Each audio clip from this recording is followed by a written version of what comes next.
Hello guys, welcome back to our channel. It's our family vlogs. So for a short video lang po tayo, no? Kami po ay patuloy pong bumibili ng mga lumang barya, no? Yung hindi na napapalitan sa mga bangko, no? Ay wala pong pili si Sir Rizal. Depende po sa kondisyon. Yan. 1,000 paper bill, no?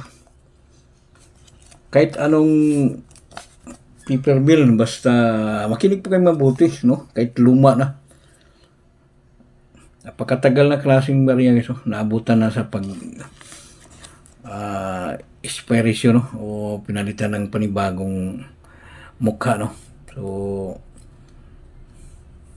yan, no? Basta mga ganitong serial number, no? Pula tapos solid, no? Yan. Yan ay patuloy po namin binibili. Kahit luma, basta mga solid numbers. Yan. Patuloy po namin pinapalitan yan, no? Depende po sa kondisyon ng papel, no? Ito medyo luma na, nakatupi, pero pasok pa rin sa hinahanap namin, no? Ito ang pinakamahirap hanapin. Red serial number solid, no? So mga viewers, sana may makapag-alok sa amin ng mga ganitong luma, no?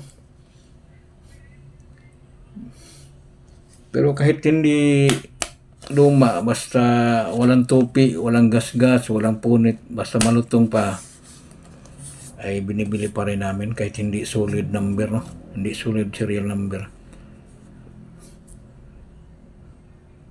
So yun lang po guys, no? Thank you very much sa inyong lahat sa always panonood sa channel namin.